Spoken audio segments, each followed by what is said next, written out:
வணக்கம். சொல்வனம் சிறுகதையாடல் பகுதிக்கு உங்களை அன்புடன் வரவேற்கிறேன்.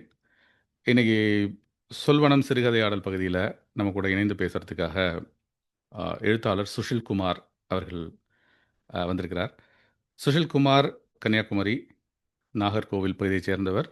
இப்போது தொழில் நிமித்தமாக கோவையில் வசிக்கிறார். எழுத ஒரு 5 ஆண்டுகள் தான் ஆகுது. அதுக்குள்ளேயே கன்னிகை, அடியந்திரம், சப்தாவர்ணம், மூங்கில், தெருக்கலை பள்ளிக்கூடம் அப்படிங்கிற அதை தவிர ஒரு நாவல் எழுதியிருக்காரு. சொல்வனத்தில் நிறைய சிறுகதைகள் எழுதிட்டு வர்றாரு. அவருடைய மிக சமீபத்திய சிறுகதை ஒரு மிசோஜினிஸ்டின் உளுந்தவடை அப்படிங்கிற ஒரு சிறுகதை. இன்னைக்கு நாம் பேச போகிறது அந்த சிறுகதையை மையப்படுத்தி தான்.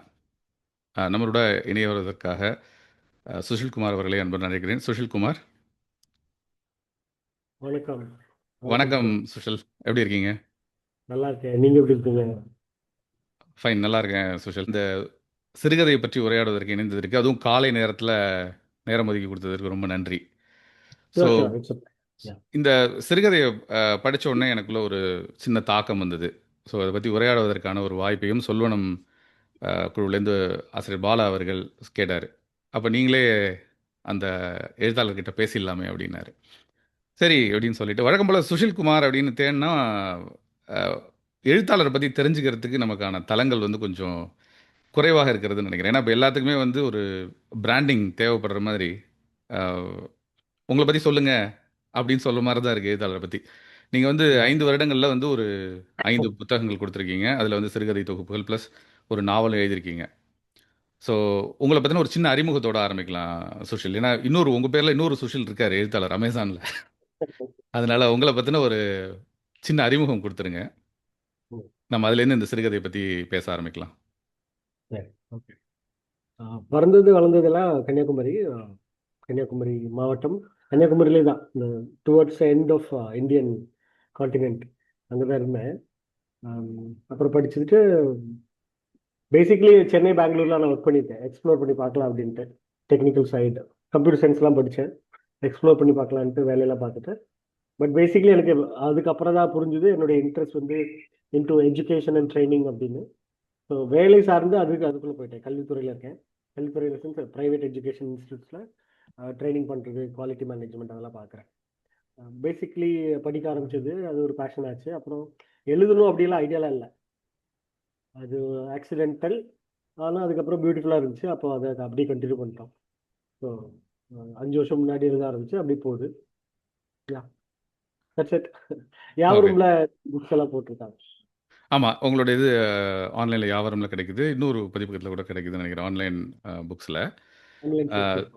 ஆமாம். ஸோ சொல்வனத்தில் வர சிறுகதைகள் எல்லாமே அதற்கென்று ஒரு தனி முத்திரை இருக்கிற மாதிரி. இந்த சிறுகதையும் படித்த உடனே எனக்கு முதல்ல தோணுனது என்ன அப்படின்னா, நிறைய சிறுகதைகள் வாசிக்கிறோம். ஆனாலும் குழந்தைகள் பற்றி, குழந்தைகளுக்கும் அந்த பெற்றோருக்குமான ஒரு அன்பு ரீதியான நிறைய நம்ம நெஞ்சை நெகிழ வைக்கக்கூடிய திரைப்பட பாடல்கள் அல்லது திரைப்பட காட்சிகள் அல்லது சிறுகதைகள்லேயே இருக்குது. குழந்தைகளை சொல்லும் இப்போ தீஜாவுடைய சிறுகதைகள்லாம் நிறைய அந்த மாதிரி. ஆனால் இந்த சிறுகதை இப்போ சமகாலத்தில் ஒரு பெற்றோருக்கு, சமகாலம் சொல்ல முடியாது, ஒரு 2 ஜென்ரேஷனுக்கு முன்னாடி கூட இந்த பிரச்சனை இருந்திருக்கும். நீங்கள் தொட்டு எழுதியிருக்கிற அந்த பிரச்சனை. முதல்ல இந்த கதையினுடைய கரு, அதாவது ஒரு குழந்தையின் அழுகை, அது அவனை போட்டு உழுக்கிற ஒரு விதம், அந்த ஒரு பிளாட் எப்படி இதை பற்றி எழுதணும் அப்படின்னு உங்களுக்கு தோணுச்சு? இது ஒரு பர்சனல் சார்ந்ததா, இல்லை வேறு ஏதாவது ஒரு நிகழ்வு உங்களை பாதிச்சதா, இல்லை இது ஒரு கற்பனை வந்த ஒரு கதையா அப்படிங்கிறத பற்றி முதல்ல அந்த கதையை பற்றி சொல்லுங்கள். சில கதைகள் நம்ம பர்சனல் எக்ஸ்பீரியன்ஸஸ் உள்ளே நோட் பண்ணி வச்சுருப்போம், இல்லை அதை யோசிச்சுட்டு இருப்போம் ரொம்ப நாளாக. இது எப்படி வெளியே கொண்டு போகிறதுன்னு ஒன்று இருக்குல்ல, எழுதி பார்த்துடலாம் அப்படிங்கிற ஒரு ஆசை இருக்கும். அந்த எண்ணம் கொஞ்ச நாளாக மனசில் வச்சுருப்போம். அது ஒரு உருவம் பெற்று சரி இப்படி கொண்டு போகலான்ட்டு ஏதோ ஒரு டைமில் ஸ்பார்க் கிடைக்கும். அப்போ உட்காந்து எழுதுறது தான். ஆனால் எல்லா கதையும் முழுமையாக பர்சனல் எழுதிட முடியாது. இன்னொன்று ஆடியன்ஸ், ஆடியன்ஸாக நம்ம வாசிக்கிறவங்க நம்மளுடைய பொருத்தி பார்க்குற ஒரு வாய்ப்பு இருக்குல்ல. அதுவும் நம்ம நெருக்கமாக அறிஞ்சவங்க இதை ரொம்ப ஈஸியாக இவரும் இப்படி தானா, இப்படி ஒரு பர்சன் தானா அப்படிங்கிற மாதிரி ஒரு ஜட்ஜ்மெண்டல் மைண்ட் செட்டுக்குள்ளே போவாங்க. ஆனால் அதெல்லாம் தாண்டி தான் நம்ம எழுதுகிறோம். அப்போ இதுலேயும் பர்சனல் எக்ஸ்பீரியன்ஸ் இருக்குது. அதுவும் இல்லாமல் நான் எஜுகேஷனில் இருக்கிறதுனால குழந்தைகள்கிட்ட ரொம்ப க்ளோஸாக வேலை செய்ய முடியுது. எனக்கு டீச்சர்ஸ் கூட வேலை செய்கிறேன். இப்போ பேசிக்கலி குழந்தைகளுடைய சைக்காலஜி பற்றி தொடர்ந்து கவனிச்சுட்டு இருக்கிறதுனால சில கதைகள், என்னுடைய கதைகளில் குழந்தைகள் பெரியவங்களுக்கு இடையிலான ரிலேஷன்ஷிப் எப்படி இருக்கு, அதில் ஒரு பியூட்டியும் இருக்கு. அதே டைமில் நம்ம கவனிக்காம கடந்து போகிற ஆழமான இடங்கள் இருக்கு.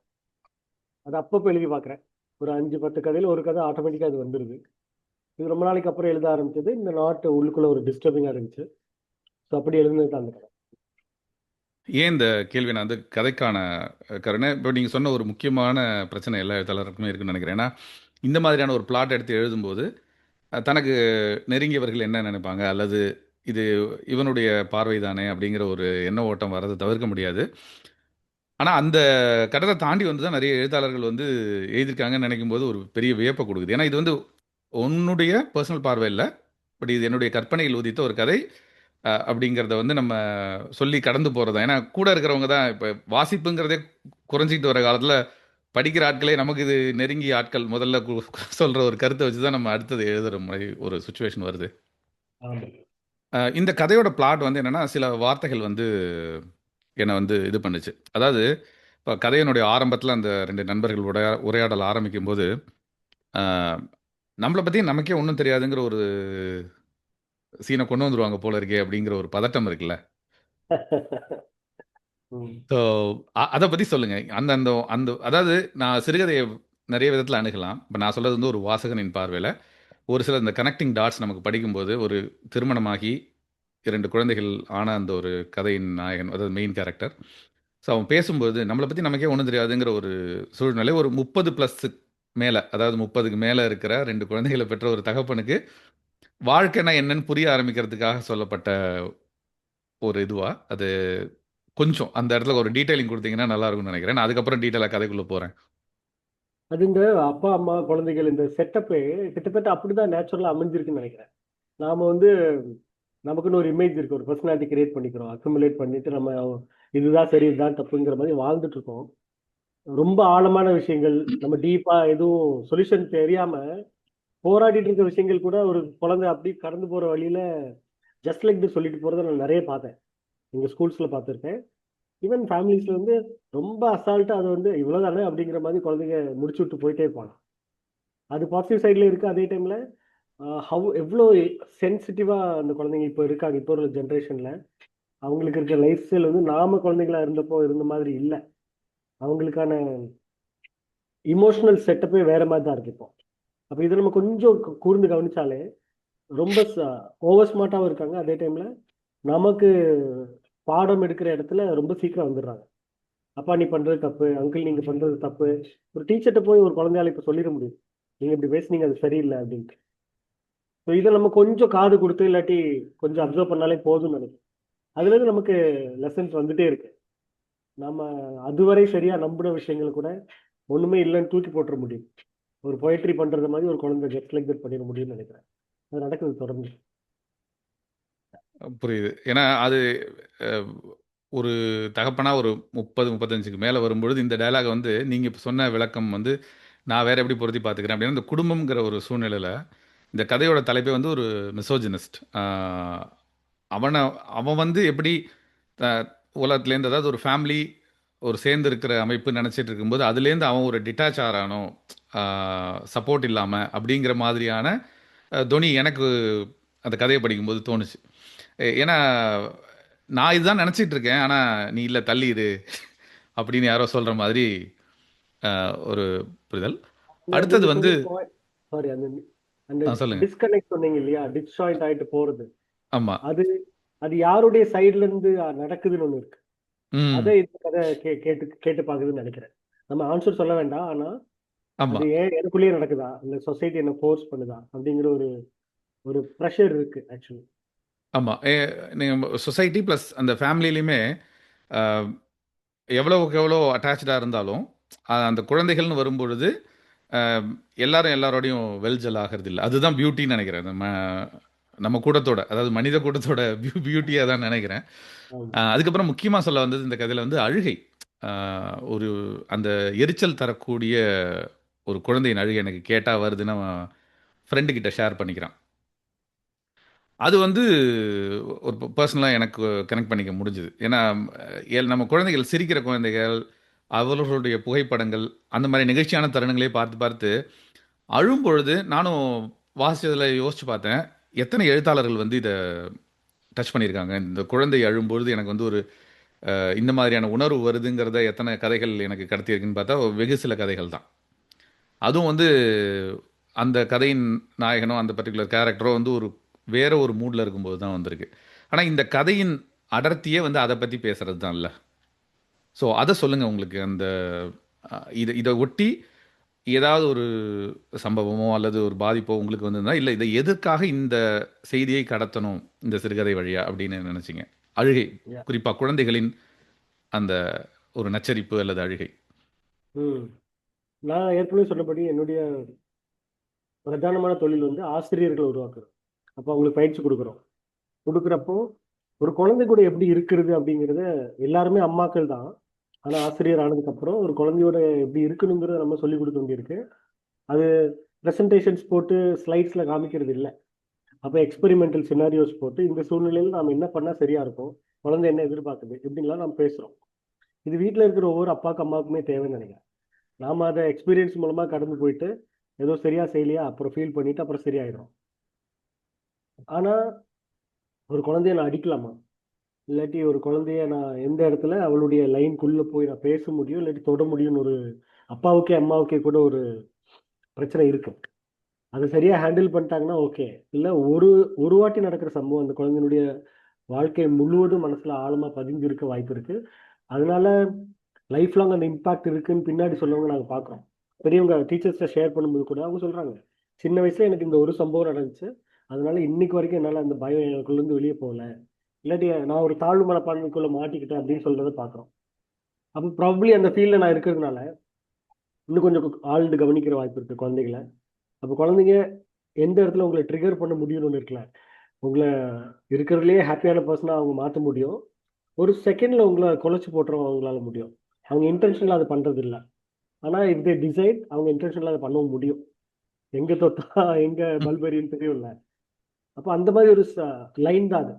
அதுலேயே இந்த சவுண்ட் பொதுவாக கொஞ்சம் நிறைய பேர் டிஸ்டர்ப் பண்ணணும்னு நினைக்கிறேன். அது சிரிக்கிற சவுண்டாவே இருந்தாலுமே நான் நான் இப்போ அப்படி யோசிக்கிறேன். நீங்க பேசுறப்போ அழுக மட்டும் இல்லை, ஒருவேளை ஓவரா சிரிச்சு குதூகலமா ஆட்டம் போடுற ஒரு குழந்தை கூட நமக்கு டிஸ்டர்ப் பண்ணுமோ அப்படின்னு எனக்கு இப்போ தோணுது. ஒரு இடத்துல படித்தேன், பப்ளிக் பிளேஸ்ல டிராவல் பண்ணும்போது குழந்தைங்க எப்படி பிஹேவ் பண்ணணும்னு பேரண்ட்ஸ் சொல்லி கொடுக்கறது இல்லை. எப்படி எல்லாருமே இப்போ வந்து இந்த ஃபோன்ல லவுடா மியூசிக் கேட்டு போறது ரொம்ப இயல்பாயிடுச்சு. ஆ. அது யாருக்குமே அவங்க கேர் பண்ண மாட்டாங்க. ஆனால் சொன்னா கூட உனக்கு என்ன அப்படின்னு கேட்டுட்டு போயிடுவாங்க.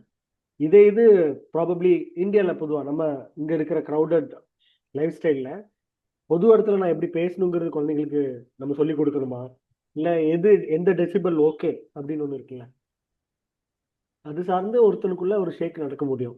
அதுவும் தொடர்ந்து அழுகைய எனக்கு இது வேணும் அதனால நான் அழுது சாதிச்சுக்குவேன் அப்படின்னு ஒரு குழந்தை இருக்கிறப்போ அந்த பேரண்ட்டுக்கு அது கண்டிப்பாக ஒரு டிஸ்டர்பன்ஸ் கொடுக்குது. அதுதான் நான் எழுதுறேன். ஆமாம், அது ஒரு நல்லா எக்ஸ்பிளைன் பண்ணிக்கினீங்க. ஏன்னா அழுகை மட்டுமல்ல, சிரிப்பும் அப்படிங்கும்போது குறிப்பாக குழந்தை இன்னி தேதியில் வந்து ஒரு குழந்தைத்தன்மையோடு இருக்கிறதே இந்த குழந்தை வந்து கொஞ்சம் புத்திசாலித்தனமா இல்லையோ அப்படிங்கிற ஒரு பார்வையை உண்டாக்கிடுது அப்படிங்கிறது தான் என்னுடைய ஒரு அனுபவமா இருக்கு. ஏன்னா குழந்தைகளுக்குன்னு ஒரு சின்ன இது இருக்கும்ல, ஒரு ஸ்பேஸ், தெரியாம பண்றது, தெரியாம பேசுறது, அதுதான். அது எத்தனை வயசு வரைக்கும் வேணா இருக்கலாம். சில பேருக்கு 10, சில பேருக்கு 15, சில பெரியவர்களே அப்படிதான் இருக்காங்க. அவங்க குழந்தைத்தன்மையோட இருக்காங்கன்னு சொல்லி நம்ம அதை ஏத்துக்கிறது இல்ல. நம்ம எல்லாரையும் வந்து இந்த வேறுபடுத்தி பார்க்கறது தான் நம்ம இனத்தோட ஒரு சிறப்புன்னு நினைக்கிறேன். எது இருந்தாலும் எது இல்லாததை ஒன்று தேடுறது ஒரு சிறப்பாக இருக்கும்னு நினைக்கிறேன். இந்த கதையில வந்து முக்கியமா நான் உங்கள்ட்ட கேட்கணும்னு நினைச்சது வந்து, ஒரு லோக்கல் ஸ்லாங்னு எனக்கு அங்கங்க தெரியல. அந்த எழுத்து நடையில படிக்கும் பொழுது. ஒரு சில இடங்கள். குறிப்பா ஒரு சிறுகதையில வந்து, இப்ப நீங்க அந்த பிளாட் அழகா சொல்லிட்டீங்க. இது என்ன பிரச்சனைங்கிறது புரியுது. எளிய நடையில வந்துட்டே இருக்கும்போது, ஒரு ஆலமரத்த பத்தின ஒரு குறியீடு ஒண்ணு வருது. ஒரு மரம், அது சார்ந்த ஒரு குறியீடு. நான் முழு கதையும் இங்க சொல்லல. ஏன்னா நம்மளுடைய நோக்கமே என்னன்னா, இந்த உரையாடல கேட்டுட்டு அந்த கதைய படிக்கணுங்கிறது தான். அதனால இந்த ஒரு ஒரு குறியீடு ஒண்ணு வருது. எனக்கு என்ன ஒரு பெரிய கேள்வி அப்டின்னா, இந்த சிறுகதைகளுக்குள் இந்த மாரி ஒரு பெரிய குறியீடு அப்படிங்கிறத எதனால நீங்க வச்சீங்க? ஏன்னா கதையே ஆல்ரெடி அந்த ஃப்ளோல கரெக்ட்டா தான் இருக்குங்கிற மாரி எனக்கு தோணுது ஒரு வாசகனா. ஆமா. அதனுடைய அந்த அடர்த்தி அல்லது எதற்காக நீங்க வந்து அத பிளான் பண்ணீங்க அப்படிங்கிறத சொல்ல முடியுமா அது? அந்த பிளான் பண்றீங்க அப்படிங்கிறது ரொம்ப முக்கியமான இடம். எல்லாரும் பிளான் பண்ணி அப்படி எழுதுறதுன்னு நினைக்கிறேன். சில கதைகள்ல நமக்கு அது ஆமா. தேவைப்படும். உட்கார்ந்து திட்டமிட்டு எழுதுவோம். அதுல ஒரு இமேஜ் கிரியேட் ஆகி வரணும்னு நினைக்கலாம். ஆனா சில கதைகள்ல அது ஆட்டோமேட்டிக்கா நீங்க உட்காரும்போது, எழுதும்போது எல்லாரும் சொல்றதுதான். நிறைய எழுத்தாளர்கள் சொல்லியிருப்பாங்க. கதை உங்களை கூட்டிட்டு போற ஒரு இடம் ஒண்ணு. You never know. அந்த கதை போயிட்டு இருக்க ஃப்ளோல திடீர்னு ஒரு இடத்துல மொழி மாறும். அது இன்னொன்னு சொல்லு அப்படின்ட்டு உள்ள இருந்து உங்களுக்கு ஒரு என்ன சொல்றது? திஸ் இஸ் மேஜிக் தான். அந்த ஆலமரம் வாட்டவர் ஒரு இமேஜ் கிரியேஷன் இருக்கு இல்லையா? அது திட்டமிட்டது இல்ல. ஆனா இந்த கதையை எழுதும்போது நீங்க டிஸ்கனெக்ட் இல்ல டிஸ்ஜாயிண்ட்னு ஒரு வேர்ட் யூஸ் பண்ணோம். அந்த வார்த்தை இந்த கதையை எழுதும்போது உள்ளுக்குள்ள எனக்குள்ள எழுந்து வரும்போது இந்த ஒரு இமேஜ் உருவாகி வருது. அதை அப்படியே ஃப்ளோலயே நான் எழுதி பார்த்தேன். எழுதி பார்த்ததுக்கு அப்புறம் நீங்க சொன்னபடி அந்த ஒரு பத்திய இந்த கதையிலிருந்து எடுத்துட்டா கூட பெரிய இழப்பு இல்லதான். ஆனா அந்த பத்தி கடைசியில அந்த கதைக்கு என்ன கொடுக்குதுன்னு நம்ம பார்த்தா இருக்கட்டும் அப்படின்ட்டு ஒன்று இருக்குல்ல. ப்ராபப்ளி அந்த லாங்குவேஜே கொஞ்சம் கதைகளுடைய மற்ற ஃப்ளோல இருந்து அது வித்தியாசமா இருக்கும். அப்ப அது பேசுறது யாரு? ஏன் இந்த பத்தி இங்க இருக்கு அப்படின்னு ஒரு கொஸ்டின் இருக்கு. ஓகே இருக்கட்டும். அது நமக்கு பிடிச்சிரும்ல. ஏன்னா நம்ம பிளான் பண்ணாம உள்ள இருந்து ஒண்ணு வருது. அதுதான் ஆர்ட்னுடைய ரொம்ப பக்கத்துல இருக்குமோ அப்படின்ட்டு எனக்கு தோணுது. இப்ப சொல்றேன். பட் அதனால அப்படி அலோவ் பண்ணிட்டேன் நான். மற்றபடி திட்டம் இல்லை. ஆனா சில கதைகள்ல சில எழுத்தாளர்கள் உட்கார்ந்து திட்டமிட்டு, ஏன்னா இப்ப பியர் ப்ரெஷர் ஒண்ணு இருக்கு, ஒரு எக்ஸ்பெக்டேஷன் இருக்கு. ஏற்கனவே எழுதி முடிக்காத நீ என்ன சொல்லிட்ட அப்படின்னு இருக்கு. அப்போ நான் வந்து இம்ப்ரெஸ் பண்றதுக்காக கிராஃப்ட் பண்றதுக்கு சில பேர் போய் விழுந்துடுறாங்க. அதெல்லாம் பிளான் பண்ணி கூட கொண்டு வரலாம். ஆனா அது ஃபேக் ஆயிடும். சில டைம்ல ஃபேக் ஆயிடும்னு தோணுது.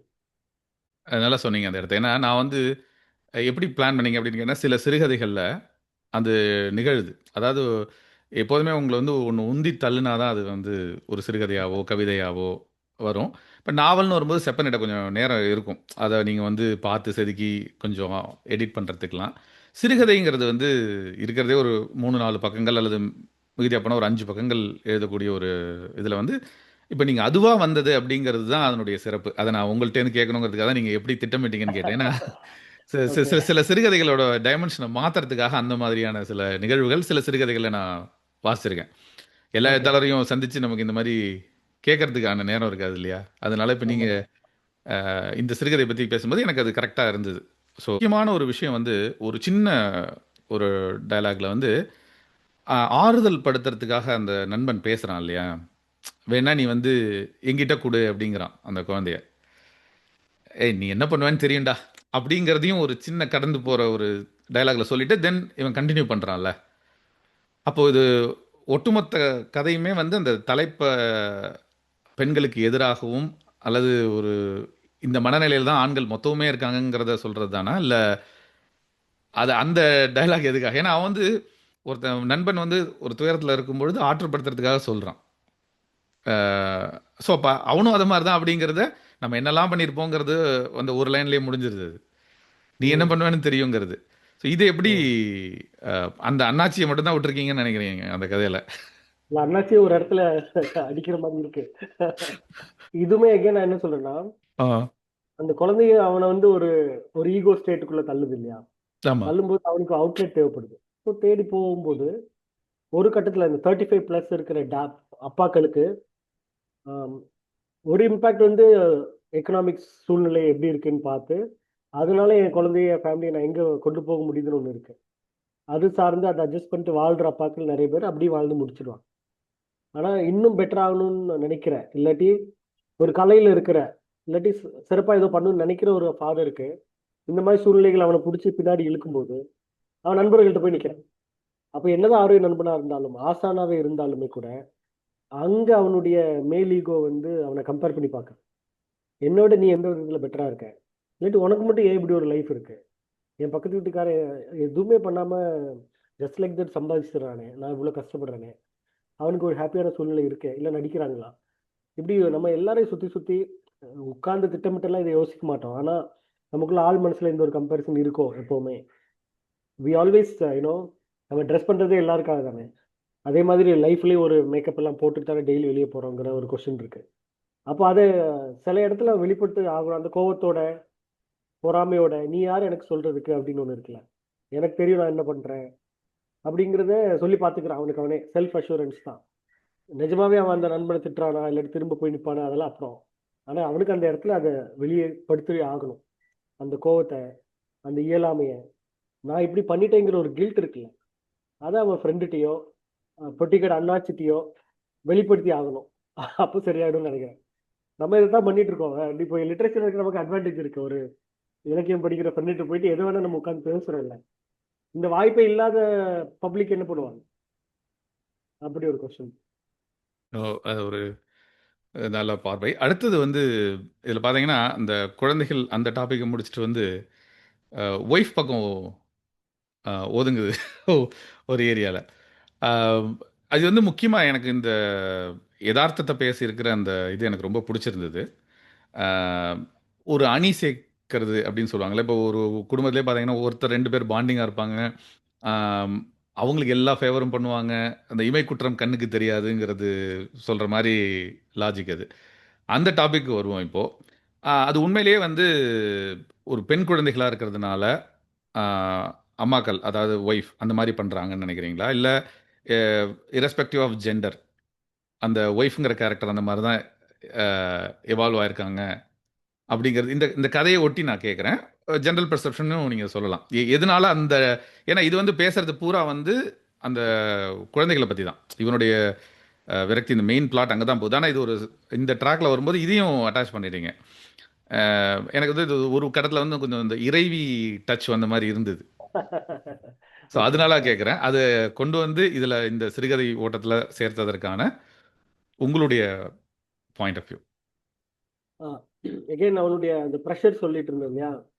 அப்போ அப்பாவா இருக்கிறதான ஒரு ப்ரெஷர் இருக்கு. அதே டைம்ல ஒரு மனைவி முன்னாடி ஒரு வெற்றிகரமான கணவனாகவும் ஒரு நல்ல அப்பாவாகவும் தன்னை நிரூபிக்கிறது ஒரு தேவை இருக்குல்ல.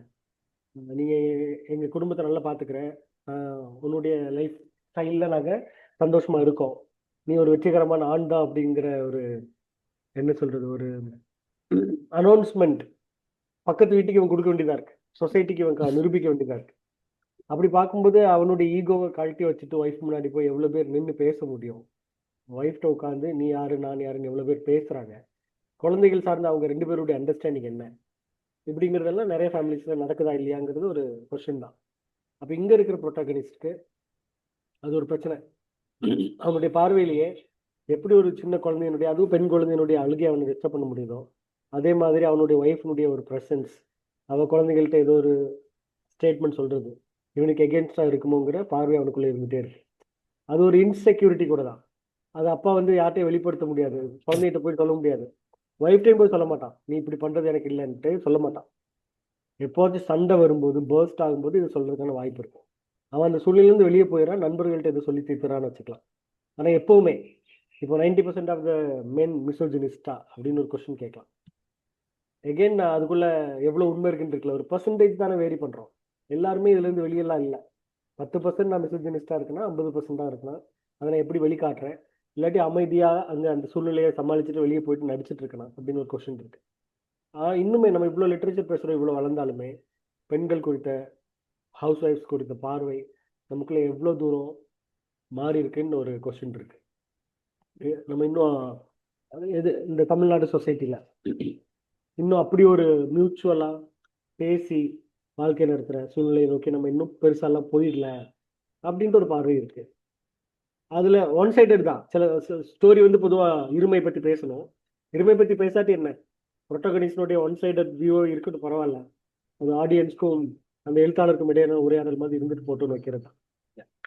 அந்த பார்வை எனக்கு பிடிச்சிருந்தது இந்த இந்த கதையை பற்றி பேசும்போது. ஏன்னா இது வந்து நம்ம இன்னைக்கு இந்த புரிதல், அதன் அடிப்படையில் அது சரியில்லாதனால அமைகிற விவாகரத்துகளின் எண்ணிக்கை வந்து ரொம்ப நிறைய போயிட்டு இருக்கிற ஒரு காலகட்டத்தில் படிச்சிருந்தாலும் இந்த படிப்புங்கிறது வந்து இதை செழுமைப்படுத்த உதவின மாதிரி தெரியல. அஹ் அதை தவிர வந்து நீ நீயா அப்படிங்கிற மாதிரியான எங்கே எதை பிரயோகம் பண்ணுறோன்னு தெரியாமல் பிரயோகம் பண்ணி அஹ், நிறைய குழப்பங்கள் நிறைந்த இந்த ஒரு வாழ்க்கையில் நீங்கள் சொல்கிற இந்த பாயிண்ட் வந்து ரொம்ப வேலிட். அதனால தான் நான் உங்களுடைய பார்வையிலேருந்து அதை கேட்கணும்னு நினச்சேன். ஏன்னா இது நீங்கள் வந்து அந்த குழந்தைகளோடய எடுத்துகிட்டு போயிருந்திருக்கலாம். அதுவும் அந்த கோவத்தின் உச்சியில் போய் நான் என்ன பண்ணியிருப்பேன் அந்த குழந்தைய, அந்த கதை நாயகன் சொல்கிறது வந்து நான் செய்தித்தாளில் படித்தது தான் நடந்திருக்கு. அது வேற ஒரு நிகழ்வில் நடந்த கொடூரங்கள் அதெல்லாம். ஆமா. அதனால இந்த கதை வந்து ஒரு அஹ், நடுத்தர வயதினர் படிக்கிறதுக்கும் என்னை பொறுத்த வரைக்கும் ஒரு கல்யாணம் ஆகாதவர்கள் இளைஞர்களோ அல்லது இளைஞிகளோ படிச்சாங்கன்னா ஒரு நல்ல பார்வையை கொடுக்கும் அப்படிங்கிறது என்னுடைய கருத்தாக இருக்குது இந்த கதையை பொறுத்த வரைக்கும். ஓகே. கிளைமேக்ஸ் ஆப்வியஸ்லி வந்து நீங்கள் சொல்ல வந்த அந்த பிளாட்டை சொல்லிட்டீங்க. குழந்தைகள் எப்போதுமே குழந்தைகள் தான் அப்படிங்கிற மாதிரியான ஒரு பிளாட் திருப்பி வந்து கொண்டு வந்துட்டு அந்த என் பாயிண்ட் ஏன் அந்த மாதிரி. ஏன்னா இது இவனுடைய கற்பனை அப்படிங்கிற மாதிரி எடுத்துக்கலாம் அந்த இடத்துல. நான் அப்படி தான் புரிஞ்சுக்கிட்டேன். ஏன்னா இவன் வந்து அவன் டிஸ்கிரைப் பண்ணுறது அந்த மொத்த பிரச்சனையும் தனக்கு எதிராக திருப்பி விட்ட மாதிரி ஒரு கற்பனையில் இருக்கானா அப்படிங்கிற ஒரு கேள்வியை வந்து திருப்பியும் கொடுக்குது. ஆமா. அந்த முடிவை வந்து நீங்கள் எப்படி பண்ணீங்கன்னு சொல்லுங்க. அது முடிவை என்னன்னு சொல்ல வேணாம், பட் அதை ம். டிசைன் பண்ணும்போது அல்லது உங்களுடைய எழுத்தின் ஓட்டத்தில் சொல்ல வந்த எண்ணம். ஆமா. ஒவ்வொரு ஆணுமே அந்த மிட் லைஃப் கிரைசிஸ் சொல்றோம்ல, இல்ல அவனுடைய ப்ரெஷர்லாம் தாண்டி அவன் வெளியே ஓடிட்டு திரும்பி வர்றதுக்கு ஒரு இடம் வேணுமே. சில பேர் ப்ராபப்ளி அவங்களுடைய ஹேபிட்ஸ்ல போறாங்க. குடியா இருக்கலாம், ஆர்ட் அண்ட் மியூசிக்கா இருக்கலாம், புத்தகங்களா இருக்கலாம், இல்ல நண்பர்களா இருக்கலாம். ஆனா திரும்ப கடைசியா எல்லாம் தாண்டி போய் நிக்கிறது அவன் ஓய்வு எடுக்கிற ஒரு இடம். அந்த இடத்துல அவனுடைய ஃபேமிலி அவனுக்காக வெயிட் பண்ணுதா இல்லையா, எங்க போய் நிக்கிறோம்னு ஒண்ணு இருக்குல்ல. அன்பார்ச்சுனேட்லி ஆர் ஃபார்ச்சுனேட்லி எல்லாரும் உதறி எல்லாம் தள்ளிட முடியாது. எவ்வளவு எக்ஸ்ட்ரீம் போனாலுமே நான் திரும்பி போற டைரக்ஷன்ல அவனுக்கு அந்த திரும்பி போற சிக்னல் எது கொடுக்குது அப்படிங்கிற ஒரு கொஸ்டின் தான். ஆனா கண்டிப்பா திரும்பி போய் தான் ஆகணும். போகாம அப்படியே போறவங்க எல்லாம் நாட் ஈவன் 1%. அப்போ எவ்வளோ ஈகோ நான் கழட்டி வச்சுட்டு திரும்பி போக வேண்டியிருக்கு. அது அந்த குழந்தையோ இல்லாட்டி அந்த ஃபேமிலியோ எப்படி என்னை ரிசீவ் பண்ணிக்கிறாங்கன்னு இருக்குல்ல, அதுல தானே பியூட்டி இருக்கு. அவ்வளவுதான் போதும்னு நினைக்கிறேன். Because spoiler. இல்லை, ஸ்பாய்லர் செகண்ட் சொல்ல முடியாது. நல்லாவே இருந்தது. ஏன்னா என்னுடைய சக எழுத்தாளர் நண்பர்களோ உங்களோட அவங்க கதை குறித்து பேசும்பொழுது அஹ், ஒரு இது நீங்கள் கேள்விப்பட்டிருப்பீங்க அல்லது கடந்து வந்திருப்பீங்க. எழுத்து என் வேலை நான் எழுதிடுறேன், ஆனால் வாசகன் எப்படி வேணால் புரிஞ்சுக்கலாம், அவங்க தான் அதை பற்றி சொல்லணும் அப்படிங்கிறது ஒரு தரப்பு. ஆனால் என்னை பொறுத்த வரைக்கும் சில படைப்புகள் சென்று சேரணும் அப்படின்னா படைப்பாளையும் அது குறித்து கொஞ்சம் பேசணும் அப்படிங்கிறது என்னுடைய ஓகே. கருத்து. ஏன்னா அஹ், அத அந்த கிரியேட்டிவ் ஒர்க் எது கவிதையாக இருக்கலாம், கதையாக இருக்கலாம், அது மல்டி டைமென்ஷனல் வாசகனுக்கு ஓப்பன் பண்ணுறதை இவங்களால ஸ்டாப் பண்ண முடியாது. ஆனால் எப்போ தேவைப்படுமோ அப்போ வந்து கொஞ்சம் அதை பற்றி ஓப்பன் அப் பண்ணுறது நல்லது. கொஞ்சம் இன்னும் கொஞ்சம் விரிவாக சென்று சேருவதற்கு நல்லா இருக்கும்னு நினைக்கிறேன். ஸோ இப்போ சுஷில் ரொம்ப அருமையாக நம்ம இந்த மிசோஜினிஸ்ட் அப்படிங்கிற இந்த வார்த்தை ப்ளஸ் இந்த உளுந்து உடனே ஒரு கதைக்கு ஒரு அட்ராக்ஷன் கொடுக்கறதுக்கான இதுவா, இல்லை இது வந்து ஒரு சாமானியனுக்கான வைக்கப்பட்ட தலைப்பா? அந்த அந்த ஏன்னா அவன் ஒரு மிடில் கிளாஸ் தான் அவன். அவன் அவன் குழந்தைங்களுக்கு என்ன கொடுக்க முடியும் அப்படிங்கிறதுக்காக வைக்கப்பட்டதா, இல்லை இதில் ஏதாவது ஒரு குறியீடு வச்சிருக்கீங்களா? ஏன்னா இப்போ குறியீடு இல்லாமல் எதுவுமே இல்லை அப்படிங்கிற மாதிரியான ஒரு நிலைமை இருக்கு. ஆமா. மிசோஜினிஸ்ட்ங்கிறது ஒரு ப்ராபப்ளி ஒரு பெரிய ஜார்கன் வச்சுக்கலாம், ஒரு பெரிய வார்த்தைன்னு வச்சுக்கலாம். உளுந்து வடைங்கிறது ரொம்ப சிம்பிளான கடந்து போகக்கூடிய விஷயம். இது பிளான் பண்ணி வச்ச தலைப்பு இல்ல. அதுவும் நீங்க எவ்வளவு பேர் நம்புவாங்கன்னு தெரியாது. சில டைம் நம்ம கதை போக்குல தோணிரும், அதை வச்சிருவோம் அப்படி டைட்டிலா. அப்படி வந்ததுதான். ஆனா இன்ட்ரெஸ்டிங்கா இருந்துச்சு. அதுல வந்து ஒரு சட்டையர் இருக்கு, செல்ஃப் சட்டையர் ஒண்ணு இருக்கு இல்லையா, அவ்வளவுதான். அதுக்காக அது வச்சதுதான். ஆனா பொருந்தி போச்சுன்னு நினைக்கிறேன். இது மிசோஜினிஸ்டும் முன்னோடிக்கு பதிலா வேற ஏதோ இருக்கலாம். ஆமாம் ஈவன் ஆமாம் ஆமாம். மிசோஜினிஸ்டுக்கு பதிலா நான் இன்னொரு வார்த்தை கூட போட்டுக்கலாம். ஆனா இந்த இடத்துல ஆமாம். இதுதான் அப்படின்னு இருக்கு. இல்லை, அந்த நீங்கள் சொன்ன மாதிரி அந்த ஒரு ஒப்பீடே வந்து மலைக்கும் மடுவுக்குமான ஒப்பீடுங்கிறதுனால அந்த இது வந்து இன்னும் ஒரு டைமென்ஷனை கொடுக்குது. அந்த ஆமா. நம்ம ரியல் லைஃப்பில் நடக்கிற ப்ராப்ளம் தான் இந்த கதை. ஸோ அதனால எல்லாராலையும் கனெக்ட் பண்ணிக்க முடியும்னு நினைக்கிறேன். ஸோ தொடர்ந்து நீங்கள் சொல்வனத்தில் எழுதிட்டு இருக்கீங்க. உங்களுடைய மற்ற கதைகளையும் நான் படித்தேன். அதே மாதிரி இந்த வாசகர்களுக்கான இந்த ஒரு சின்ன சிறுகதையாடல் நிகழ்ச்சியில் கேட்டோன்னே உங்களுடைய சனிக்கிழமை காலம்புற, அதுவும் நாங்கள் வந்து ரொம்ப ஏர்லி டைம் நினைக்கிறேன், அதற்கான நேரம் ஒதுக்கி இந்த சிறுகதையாடல் நிகழ்ச்சிக்கு கலந்துக்கிட்டது ரொம்ப நன்றி சுஷல். மேலும் பல்வேறு சிறுகதைகளை சொல்வனம் தளத்திலும் மற்ற இடங்களிலும் நாவல்களாக அல்லது சிறுகதைகளாக படைப்பை தொடர்ந்து கொடுத்துட்டே இருங்க. இணைந்ததற்கு நன்றி. யா, ஷூர். ஜஸ்ட் டு க்ளோஸ், இப்போ சொல்லணும்னா எனக்கு ஒரு 10 கதைகள் வந்திருக்கலாம். இப்போ ரீரைட் பண்ணதுக்கு அப்புறம் இடையில ஒரு பிரேக் எடுத்துட்டு எழுதுனதுக்கு அப்புறம் ஃபர்ஸ்ட் வந்து எனக்கு தோணுது, ஓ சொல்லணுத்துக்கு அனுப்பலாமே அப்படின்னு ஒரு ஃபீல் இருந்துச்சு. ஏன்னா ஒரு விதமான ஹோம் ஃபீல் எனக்கு இருக்கும் சொல்லணுத்துல. எப்பவுமே ஃபீட்பேக் கொடுப்பாங்க, இல்ல ஒரு இன்ட்ராக்ஷன் இருக்கும். இது சரியில்லை, இது சரி இருக்குன்னு பேசுற ஒரு எடிட்டர் டீம் இருக்கு. எழுதுகிற நண்பர்கள் இருக்கிற ஒரு டீம் இல்லையா, அந்த ஒரு கம்ஃபர்ட் இருக்கு எனக்கு எப்பவுமே சொல்லுறதுல. நிறைய ரைட்டர்ஸ் எனக்கு சொல்லியிருக்காங்க, அதனால அனுப்பிச்சு விட்டேன். பொதுவாக நீங்கள் இப்போ நிறைய டிஸ்கஷன்ஸ் இப்படி எடுக்கிறீங்க, வீடியோஸ் கொண்டு வரீங்க, இது எல்லாமே ரைட்டர்ஸ்லையும் அவங்களுடைய படிப்புகளையும் முன்னிறுத்துறதுக்கான நல்ல ப்ரமோஷன். இது ரொம்ப முக்கியம். நீங்கள் முதல்ல சொன்ன மாதிரி அந்த ஒரு லைட் அந்த கதைகள் மேலே விழணும், எழுத்தாளர் மேலே விளையாட்டி கூட அந்த படைப்புகள் மேலே விழணுங்கிறதுல சொல்லணும். ரொம்ப தெளிவாக இருக்கீங்க, ரொம்ப சந்தோஷம். Thank you so much. தொடர்ந்து நம்ம எழுதலாம், பேசலாம். Thank you Sushil for your time. Yeah. Solvanam நேயர்களுக்கு நன்றி. நன்றி சுஷில்.